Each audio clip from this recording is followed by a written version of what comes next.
ओम शांति। आज की कहानी, आज हम कहानी नहीं सुनेंगे, आज भी हम कथा सुनेंगे, जिस कथा का नाम है अमरनाथ की कथा।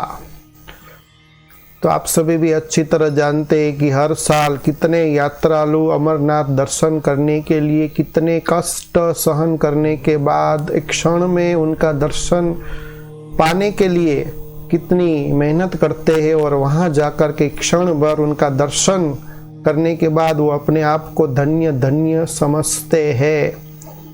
तो जम्मू कश्मीर स्थित अमरनाथ का जो स्थान है, शिव जी का बड़ा लिंग ऑटोमेटिक बन जाता है। उसका क्या है रहस्य, और माँ पार्वती को शिव जी ने अमर कथा सुनाई थी, वो कथा क्या है।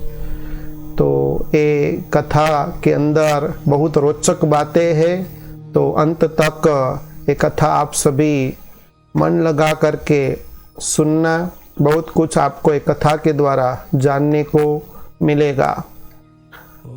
तो एक प्राचीन समय की बात है कि माँ पार्वती को साक्षात शिव जी ने अमरनाथ के स्थान पर, वहाँ एक गुफा, उसमें सृष्टि की रचना कैसे हुई उसके बारे में कथा सुनाई। तो जो कथा इस प्रकार की है।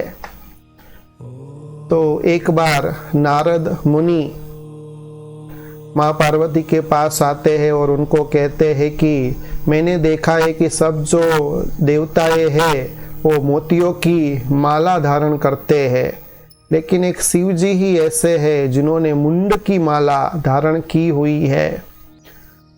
तो उसके बारे में वो प्रश्न पूछते हैं माँ पार्वती को, लेकिन इस विषय के अंदर अज्ञानतावश वो माँ पार्वती कुछ उनको नारद मुनि को कह नहीं सकते, और नारद मुनि के कहने के अनुसार यही विषय के ऊपर शिव जी को पूछने के लिए वो संकल्प करते हैं। और फिर वो शिव जी के पास जाते हैं और पास जाकर के यही विषय के बारे में पूछते हैं। तब शिव जी न पूछने का अनुरोध करते हैं। तब माँ पार्वती ये रहस्य जानने के लिए जिद करती है। तब शिव जी उनको कहते हैं कि महादेवी, तो सुनो इसका रहस्य। तो मेरे गले में जो मैंने मुंड की माला धारण की हुई है, उसमें एक एक जो मुंड है वो आपका एक एक जन्म है। मैं इस मुंड के अंदर जो खोपड़िया है उसकी मैं माला बनाता हूँ और वो मुंड की माला में धारण करता हूँ। तो ये सुनकर माँ पार्वती जी उनको कहते हैं कि मैं तो आपकी अर्धांगिनी हूँ, तो मैं भी अमरत्व का वरदान प्राप्त नहीं कर सकती। जैसे आपको अमर भव का वरदान प्राप्त है, आप अमर है, तो मैं भी अमर बनना चाहती हूँ। तो उसके लिए क्या करना पड़ेगा। तब शिव जी उनको कहते हैं कि उसके लिए आपको अमर कथा सुननी पड़ेगी। तो उसके लिए दो शर्त है, दो शर्त का आप पालन करेंगे तो आपको भी अमरत्व का वरदान मिल जाएगा। तो माँ पार्वती उनको कहते हैं कि कौन सी दो शर्त। तब शिव जी उनको कहते हैं कि पहली शर्त ये है कि ये कथा ध्यान से सुनने की है और बीच में नींद न आ जाए, इसका ध्यान रखना है। अगर नींद आ जाती है तो फिर ये कथा वहाँ पूर्ण हो जाएगी और फिर बाद में ये कथा सुनाई नहीं जाएगी। तो माँ पार्वती ये दोनों शर्त को वो पालन करते हैं और कहते हैं कि मैं दोनों शर्तों का पालन अवश्य करूंगी। तो सिवाय पार्वती माँ के शिव जी किसी को भी ये कथा सुनाने वाले नहीं थे, इसलिए ऐसा वो स्थान ढूंढते हैं जहाँ हिमालय में एक निर्जन स्थान में बर्फीली पहाड़ के अंदर एक गुफा, वो स्थान पर कथा सुनाने के लिए पार्वती माँ के साथ वो पहुँच जाते हैं। वहाँ जाकर वो क्या करते हैं कि जो कापाली रुद्र है, तो कापाली रुद्र के द्वारा उस स्थान में जितने भी जीव जंतु होते हैं, पेड़ होते हैं, जो भी पशु होते हैं, उसको भस्म कर देते हैं।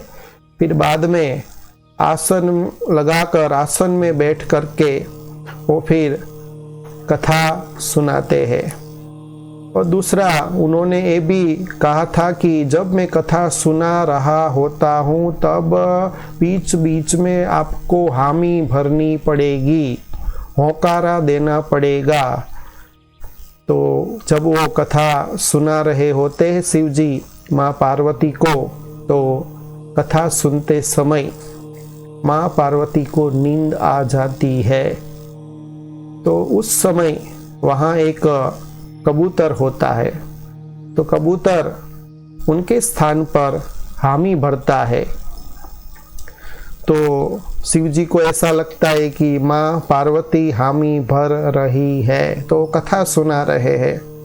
वास्तव में कापाली जो रुद्र है, उन्होंने तो सब जीव जंतु पशु को नष्ट कर दिया था, भस्म कर दिया था, फिर भी ये कबूतर रह गया था। फिर बाद में जब पार्वती माँ जागती है निंद्रा से, तो वो उनको नींद आ गई होती है, तो फिर वो माफ़ी मांगती है। तब जाकर शिव जी को पता पड़ता है कि तो वास्तव में हामी कौन भर रहा था। तो जब वो देखते हैं कि उनके आसन के नीचे एक कबूतर, वो कबूतर उड़ करके फिर भागता है। तो शिव जी अपने स्थान पर खड़े हो जाते त्रिशूल लेकर के, और फिर वो कबूतर के पीछे जाते उनको पकड़ने के लिए। वो बहुत क्रोधित हो जाते हैं। तो कबूतर भी अपनी जान को बचाने के लिए तीनों लोकों के अंदर आश्रय स्थान प्राप्त करने के लिए उड़ते उड़ते उड़ते वो महर्षि वेद व्यास के आश्रम में पहुंच जाते हैं। तो वहाँ जब महर्षि वेद व्यास के आश्रम में वो पहुंच जाते हैं, तो वहाँ उनकी जो पत्नी होती है वो आलस्य के रूप में, नींद के रूप में सोई थी। तो जब नींद के रूप में वो सोई थी तो उसको उबासी आती है। तो उबासी आती है तो मुख खुलता है, तो एक कबूतर छोटा रूप धारण करके उनके मुख के द्वारा पेट में चला जाता है। तो शिव जी उसको पकड़ने के लिए उस स्थान पर पहुंच जाते हैं और वही दृश्य वो भी देखते हैं, लेकिन अभी पेट के अंदर एक कबूतर चला गया। तो वो स्त्री हत्या करना नहीं चाहते थे, क्योंकि स्त्री हत्या एक पाप माना जाता है। तो फिर से वो वहाँ से चले जाते हैं।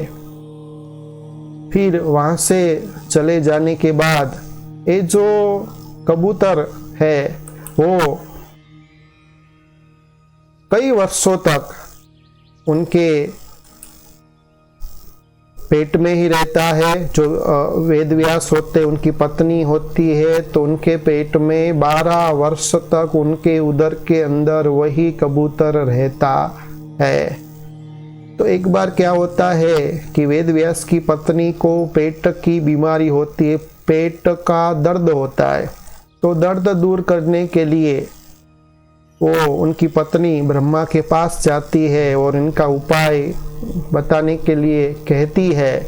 लेकिन ब्रह्मा जी भी कहते कि मेरे पास ये उपाय नहीं है, आप विष्णु जी के पास जाओ। तो विष्णु जी ने भी मना कर दिया और कहते कि शिव जी के पास ही इसका हल होगा, इसका उपाय होगा। तो सभी एक साथ शिव जी के पास जाते हैं और इसका उपाय ढूंढने के लिए कहते हैं कि इसका वास्तव में उपाय क्या है, इसको कैसे कबूतर को बाहर निकाला जाए। तब शिव जी उनको सभी को कहते हैं कि जो पक्षी राज है उसकी आपको स्तुति करनी पड़ेगी। तो जब आपकी उनकी स्तुति करेंगे तो अवश्य ही वो बाहर आएगा।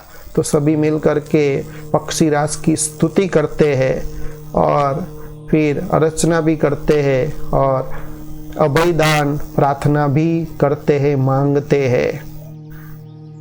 लेकिन उस समय जो अंदर कबूतर था वो बाहर निकलता नहीं है, क्योंकि 12 वर्ष तक उन्होंने 4 जो वेद थे और जो 18 पुराण थे उनका ज्ञान अंदर ही अंदर प्राप्त कर लिया होता है। इसलिए वो अंदर से ही आवाज आती है कि मैं बाहर तब निकलूंगा जब सारी सृष्टि निर्मोही बन जाएगी। तो सारी सृष्टि को निर्मोही बनाने के लिए विष्णु जी अपने दिव्य शक्ति के बल के आधार पर क्षण भर के लिए सृष्टि को निर्मोही बना देते हैं। तो जब निर्मोही बना देते हैं तो तुरंत ही वो कबूतर एक मानव का रूप लेकर के अंदर से बाहर निकलता है। तो वो बालक का नाम पड़ता है सुखदेव। फिर बाद में वो एक विश्वविख्यात बन जाता है, मुनि बन जाता है, एक ऋषि बन जाता है। तो कुछ समय के बाद वो सुखदेव घने जंगल के अंदर तपस्या करने के लिए, वो कड़ी तपस्या करने के लिए वो चला जाता है और वहाँ नैमिषारण्य स्थान के अंदर ऋषि मुनियों को अमर कथा सुनाने के लिए आयोजन करता है।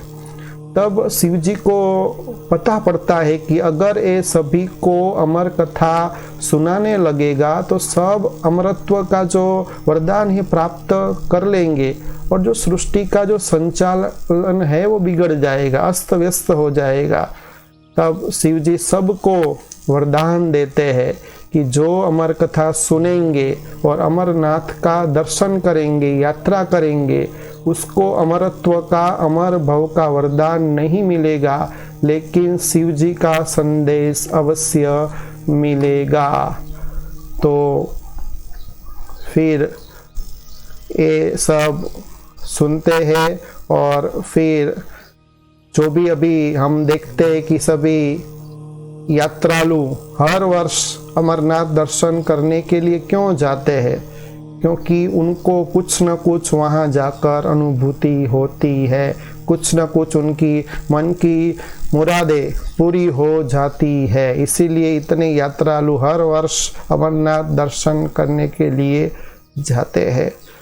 तो ये जो कथा है यहाँ पूर्ण होती है। तो अभी जानेंगे कि इसका आध्यात्मिक रहस्य क्या है, आध्यात्मिक भाव क्या है। तो ये अमर कथा का आध्यात्मिक भाव ये है कि इसमें सभी अमरत्व प्राप्त करना चाहते थे। जैसे माँ पार्वती जी भी अमरत्व प्राप्त करना चाहती है और सभी की इच्छा होती है कि हम अमर भव का वरदान प्राप्त करें। तो इस कथा के द्वारा ये आध्यात्मिक भाव है कि अमरत्व का अर्थ है कि मृत्यु की जो भावना है, मृत्यु का जो डर है वो ना रहे। वो तब ना रहे जब हमको जो स्थूल शरीर है, उस स्थूल शरीर को भी चलाने वाली अति सूक्ष्म स्टार के मुआफिक एक बिंदी है, एक ज्योतिर्बिंदु स्टार है जिसको आत्मा कहा जाता है। तो जितना आत्मा का भान होता है, आत्मा का अभिमान होता है, जब हम अपने आप को आत्मा समझते हैं, शरीर को भूल जाते हैं, तब आत्मा अमर भव का वरदान प्राप्त कर लेती है। क्योंकि आप सभी को मालूम है कि शरीर तो विनाशी है, लेकिन आत्मा अजर अमर अविनाशी है, इसकी कभी भी मृत्यु नहीं हो सकती है। तो अभी साक्षात जो शिव जी है, जो अमरनाथ जो भगवान है, वो शिव जी आकर के आत्मा का ज्ञान दे करके, ये आत्मा रूपी ज्ञान की कथा सुना करके सभी को अमरपुरी का, अमर लोक का वो मालिक बनाते हैं। अमरपुरी इसको कहा जाता है जहाँ वाघ और गाय एक घाट पर पानी पीते हैं, जहाँ कोई भी रोग नहीं, कोई शोक नहीं, एक मत, एक राज्य, एक भाषा होती है। तो ऐसे वैकुंठ की दुनिया, सतयुग की दुनिया का अमरनाथ भगवान शिव जी वो हमको अमरपुरी का मालिक बनाते हैं।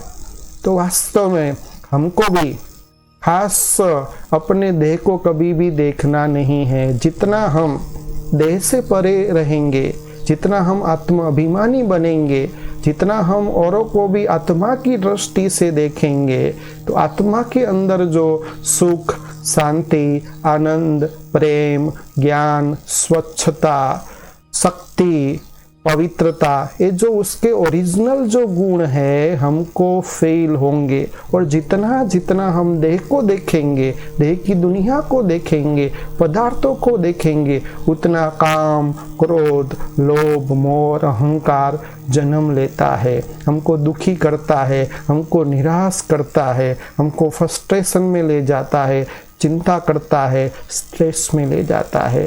तो वर्तमान समय भी भय के माहौल में डर से बचने के लिए एक ही उपाय है कि हम शरीर को न याद करके, शरीर के अंदर जहाँ हम तिलक करते हैं, मस्तक के बीच में जहाँ भ्रुकुटी में आत्मा स्थित है, उसको देखने का प्रयास करें। और सभी के साथ जब हम वार्तालाप करते हैं तभी आत्मा की नज़र से हम उनको देखें, तभी हमको सच्चे सुख शांति की प्राप्ति होगी।